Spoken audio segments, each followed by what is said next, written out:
Forbes billionaire list के real time data के मुताबिक अमेरिका के ईस्टर्न टाइम के हिसाब से दोपहर 3:30 बजे तक दुनिया के सबसे अमीर शख्स की नेटवर्थ $500 बिलियन तक पहुंच चुकी थी। टेस्ला के शेयर बुधवार को करीब 4% चढ़ गए, जिससे एलन मस्क की दौलत में लगभग $93 बिलियन का इजाफा हुआ। जैसे जैसे टेस्ला की मार्केट वैल्यू अपने पिछले दिसंबर वाले ऑल टाइम हाई के 10% अंदर पहुंची, उनके पास मौजूद करीब 12% हिस्सेदारी की वैल्यू अब $1910 बिलियन हो गई है। इसी दौरान ओपन एआई ने एक डील फाइनल कर दी, जिसमें मौजूदा और पूर्व कर्मचारियों को $500 बिलियन की वैल्यूएशन पर करीब $66 बिलियन के शेयर बेचने की इजाजत दी गई है। इस सेकेंडरी सेल के बाद चैट जीपीटी बनाने वाली ये कंपनी स्पेसएक्स को पीछे छोड़ते हुए दुनिया की सबसे वैल्यूएबल स्टार्टअप बन गई। जापान में 15 तारीख को नया प्रधानमंत्री चुना गया। उसी दिन J2 स्पेशल ट्रेन की एक ट्रक से टक्कर हो गई, जिसमें 20 लोग घायल हो गए। न्यूयॉर्क स्टेट की गवर्नर के दफ्तर ने बताया कि पिछली बार की तरह स्टैच्यू ऑफ लिबर्टी को खुला रखने का खर्चा इस बार स्टेट सरकार नहीं उठाएगी। गवर्नर ने यहां तक कहा कि इस बार शायद उसकी मशहूर मशाल भी हमेशा के लिए बुझ सकती है। व्हाइट हाउस की इकोनॉमिक एडवाइजरी कमेटी ने चेतावनी दी है कि अगर अमेरिकी सरकार का शटडाउन हर हफ्ते बढ़ता रहा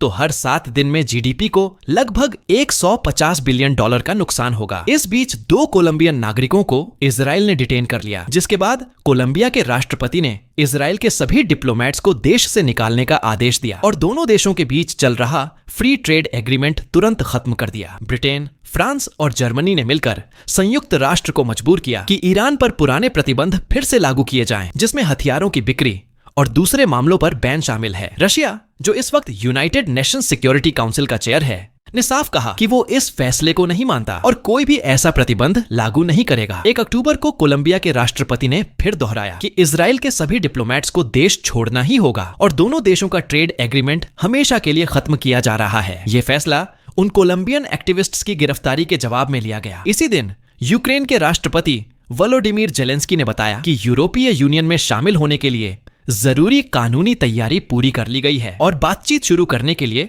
अब वे पूरी तरह तैयार हैं। जर्मन कैबिनेट ने एक्शन प्लान पास किया है, जिसमें दुनिया का पहला nuclear fusion power station Germany में बनाने का टारगेट रखा गया है। इस प्लान के अनुसार 2029 तक सरकार 21 बिलियन यूरो से ज्यादा की फंडिंग इस प्रोजेक्ट में लगाएगी। यूरोपियन यूनियन स्टील इंपोर्ट कोटे को लगभग आधा करने और कोटा से ऊपर आने वाले स्टील पर टैरिफ 25 से बढ़ाकर 50% करने की तैयारी में है, ताकि अमेरिका और कनाडा की पॉलिसी से मैच किया जा सके। ये सब 7 अक्टूबर को जारी होने वाले स्टील सेक्टर न्यू फ्रेमवर्क का हिस्सा है।